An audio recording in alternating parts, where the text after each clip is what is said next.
ये कहानी है जैन शासन के महान आचार्य भगवंत वज्र स्वामी की। सुनंदा नाम की एक श्राविका थी। उनके पति ने जैसे ही बच्चा गर्भ में आया दीक्षा धारण कर ली थी।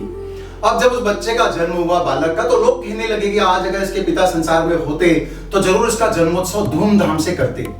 बालक के कानों में जैसे ही ये शब्द पड़े, उसको जाति ही स्मरण ज्ञान हो गया और उसको ऐसा लगने लगा कि मैं भी अब संयम और चारित्र जीवन ही अंगीकार करूंगा।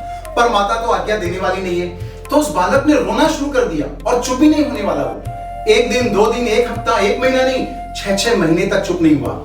अल्टीमेटली आखिरी में जाकर के सुनंदा श्राविका ने वो बच्चे को ले गई अपने पति के पास, साधु भगवान के पास, और उनको जाकर के सौंपा कि अपने बालक को आप ही संभालो, मेरे से चुप नहीं होता।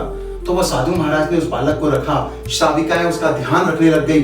और जब साध्वी भगवंत पास में उपाश्रय में अपना स्वाध्याय करती पढ़ती, तो वो नन्हा सा बालक उसको सुन सुन करके उसने 11 अंग सीख लिए। अब उसकी माता श्राविका को लगने लग गया इतना चतुर बालक है, उसको तो मेरे को वापस ले लेना चाहिए। जाकर के मांग करने लगा, तो साधु भगवान ने तो मना कर दिया। मैटर राजा तक पहुंचा। राजा ने कहा कि दोनों को आमने सामने रख दो और बच्चे पर छोड़ दो, वो जिसकी तरफ जाना चाहे। अब एक तरफ बच्चे की माता पिता सुंदर मिठाइयां, खिलौने लेकर के, और एक तरफ बच्चे के पिता साधु भगवंत केवल ओघा लेकर के।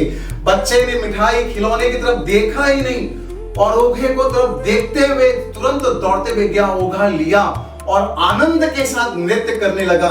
फैसला हो गया कि ये बच्चा पिता को मिलना चाहिए और संयम जीवन ही लेगा। 8 बरस में उस बालक ने दीक्षा ली और जैन शासन के महान आचार्य भगवंत वज्र स्वामी बने। और तब से दीक्षा के समय जैसे ही ओघा प्राप्त होता है, तो मुमुक्षु आत्माएं उसी की अनुमोदना करते हुए वज्र स्वामी की आनंद के साथ नृत्य करने की परंपरा तब से प्रारंभ हुई।